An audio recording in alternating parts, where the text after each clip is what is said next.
Era TV. The world is thinking.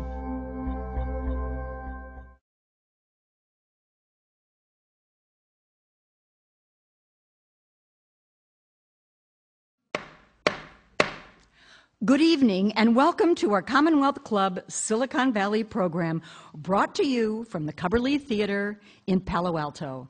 My name is Colleen Wilcox, and it is my pleasure to introduce Christopher Hitchens, contributing editor and columnist for Vanity Fair magazine, media fellow at the Hoover Institute, and author of God is Not Great: How Religion Poisons Everything.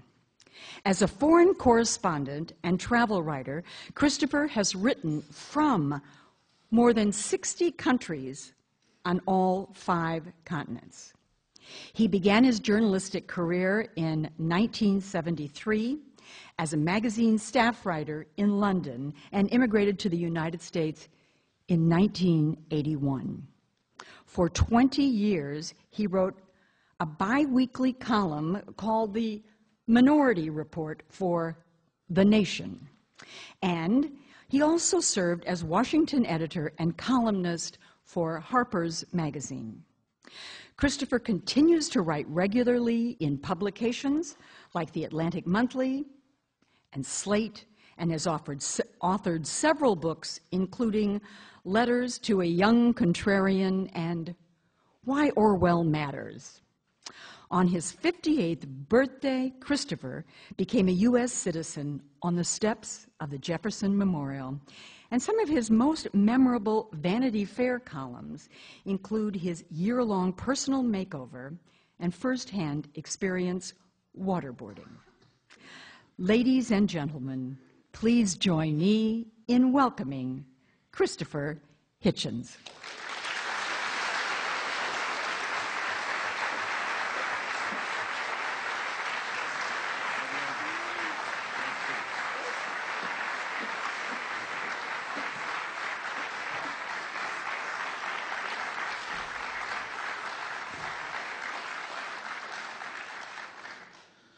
Thank you, Angel, for that suspiciously terse introduction, grudging introduction. Thank you, ladies and gentlemen, brothers and sisters, for coming. I apologize for the spider bite that makes me limp in this cretinous way to the podium, but this is part of the price that one pays for the mid-peninsula idyll at this time of year. And I'm glad that the subject, of course, I'd like to think that it was the speaker, but I would also hope that it was the subject, had magnetized you here, unless it is that on such a beautiful evening, you don't really have anything. No, that can't possibly be. Even I, spider-bitten as I am, I'm not as lame as that. No, look, this is a grave moment, and it's a time to revisit a phrase that became a cliché a little while ago in the hands of our last president, the concept of the axis of evil, and my claim to expertise on this is simply that I am, as far as I know, the only writer to have sampled the different conditions of these 3 regimes, or samples of regime. The kind of government, as I'll start right out by phrasing it, considers the citizen essentially to be the property of the state. The danger that that sort of government poses not just to its own people or to its neighbors, but actually to the civilized world order. And the discrepant forms in which that takes, and in which one might have to think about it and possibly even think about confronting it.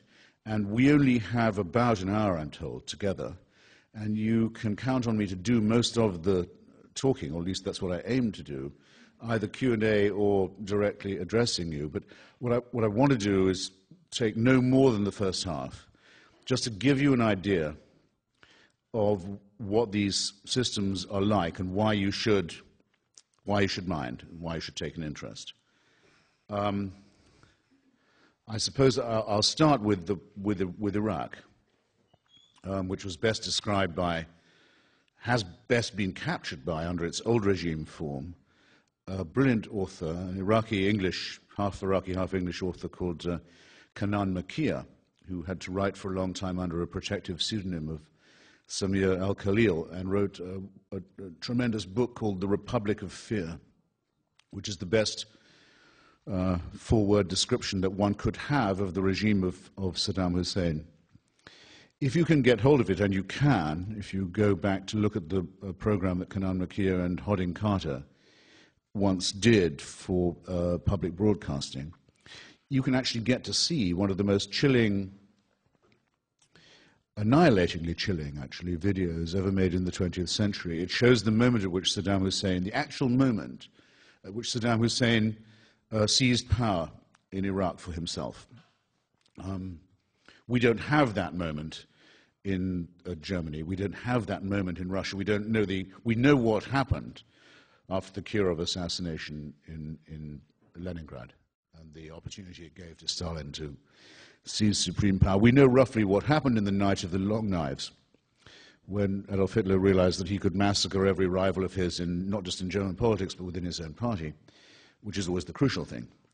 But with Iraq, we do have the actual moment, and you see it. There's the Central Committee of the Ba'ath Party, perhaps 100 people, are sitting in a very formal array in a conference room. And Saddam Hussein is chairing them from a podium, smoking a large cigar. And suddenly, without warning to anyone, in is dragged between two guards and in chains a broken man, a man who is obviously physically and mentally been utterly destroyed. His personality has been evacuated. And prodded a bit, he stumbles through a confession that implicates himself and others in a plot to destroy the Iraqi Republic, to remove the regime of the Ba'ath Party, and to ruin the Iraqi revolution, the counter-revolution, in other words. He says the regime behind it is the Syrian regime. It could have been anybody. It could have been international Zionism. It could have been anything you like, but he actually implicates, in this case, the Syrian Ba'ath Party rivals. Having confessed for himself and having begged to be executed for his crimes, having been reduced to a state of complete abjection, the man then says, the following members of this Central Committee were with me in this plot, and he begins to read out their names. Slowly. And as this happens, you can see it, the guards move every time a name is mentioned, and they grab the member of the Central Committee and lead him out of the door. And after about a dozen of these, there's panic. Sheer animal panic starts to spread among those who haven't yet been named, and in the hope that they're not going to be.